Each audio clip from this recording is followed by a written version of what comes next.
Hello, welcome to my video, and today I'm covering a game from 2009, Silver Lake. This was the last round, and I played with a slightly stronger opponent by rating. I was recovering from a loss from the previous round, which was very tough for me, and I decided to play 1e4 like always, like I always did at that time. Like I said before, I was strictly 1e4 player. My opponent played c5. I went for this line. I never knew main lines in the Sicilian, so I went for this Marozzi bind, which is a very solid setup.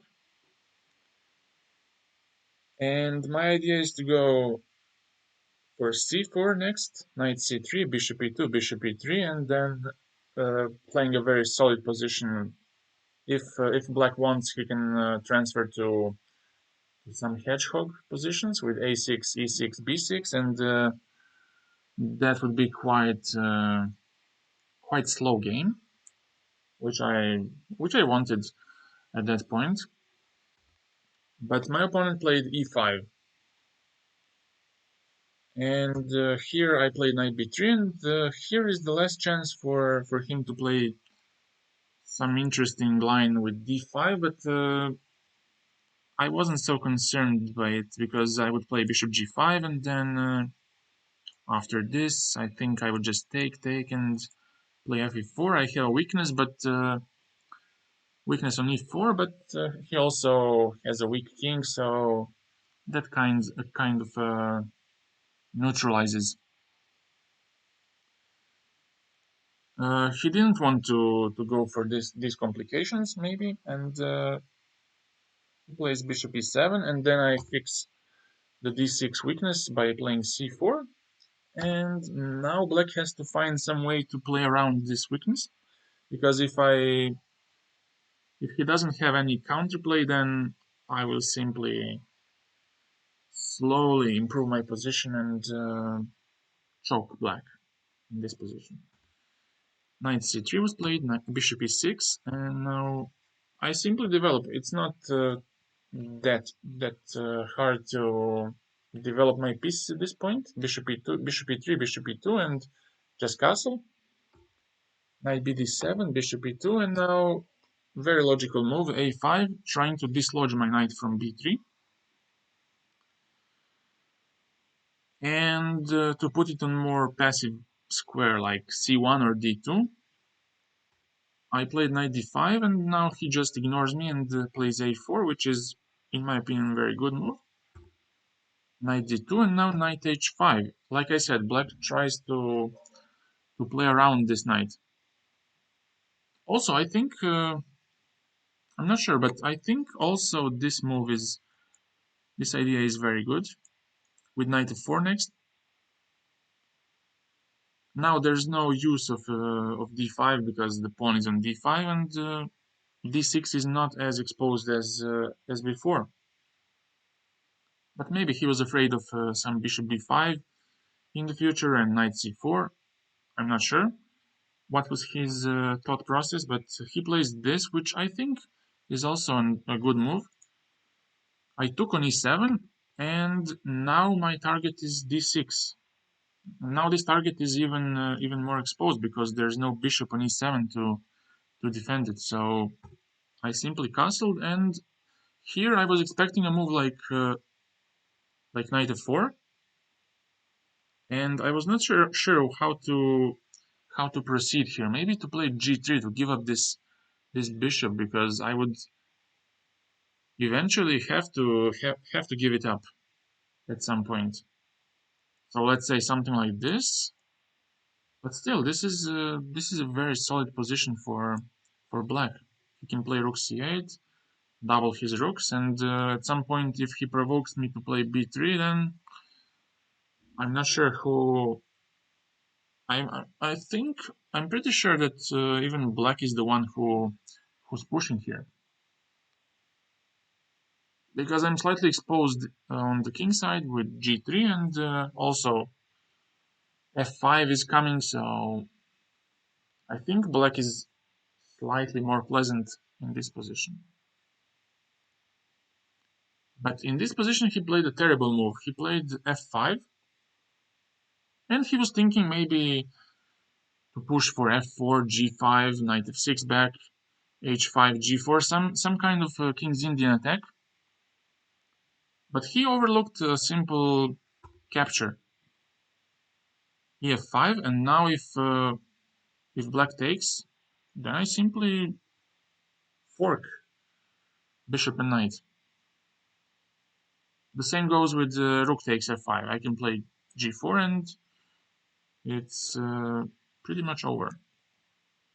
Unless he plays, I don't know, this, but that doesn't make any sense. Queen g6, queen d6. Even with this outpost, I really don't buy black's compensation. So after ef5, he just stepped back with bishop f7, and here I just took over the control. I played knight e4, and now d6 is very, very problematic because if black tries to defend it by rook a6, I can simply go c5, attack the rook, and once more attack on d6. So he gave up on that pawn. He played d5. I simply took rook a5, d6. I just want to mention that I had a feeling that my opponent underestimated me in this position in this game, and that's the main reason that he played so terribly. So he played queen d8, queen d2 was played just to include my queen and also to stop some knight f4 ideas in the future. And after rook d5, I played queen b4, attacking on b7, and now my idea is just to put my one rook on c file, one rook on d file, and to invade on the 7th rank. He plays b5. Now he wants to trick me, but I think even here I can take on b5 and go knight c3. But I went first, knight c3. He goes for knight b6, and here I was I don't know what was I thinking here, but I was afraid of knight d5 in this position. I don't know why, but somehow I was more secure with rook a d1. I felt more at ease. He took immediately, which, having in mind that I didn't take at the first place, in the first place on d5, I would just keep it like knight f6 and dare me to take on d5 with the knight. But like I said, I was afraid, but I was seeing maybe some ghosts in the position. He took on d1, I took back, knight c4, and then I took, and I want to take on b5, so I want to kick this bishop away. ab3, bishop f7, and I took the third pawn of blacks. And the position is falling apart immensely. Queen c8, fourth pawn is hanging, but he took one back. I played d7, queen a8, and rook d2, which is weird. I don't think I would play such a move. Wow. Did I blunder just this? Bishop c4. Wow, he could have punished me maybe for this. Because now I cannot go knight e2 because of the queen. I could go rook d1, but still, but no. No, this is pretty much over. So lucky me, he didn't have queen a1, bishop c4. Knight f6 was played, and now I simply try to exchange as many pieces as possible. He avoids it, but then I include my bishop with bishop d4. Rook f7 has to defend, and after queen e8, he's forced to go rook f8. I exchange queens and then go knight c5, and this is a forced sequence of moves. Bishop c4, and after knight e6, he resigned because I will uh, I will promote on the next move. So the move where all the trouble started for black was this move. Simply after f5, it just fell apart immediately because after f5, I got e4 outpost for my knight, and d6 got exposed even more. And after that, it was easy to convert. So what are the takes from this game? First of all, do not underestimate your opponent, whoever that is. Second of all, any player can have a bad day, no matter how stronger he is comparing to you. Third one, try to win without any complications.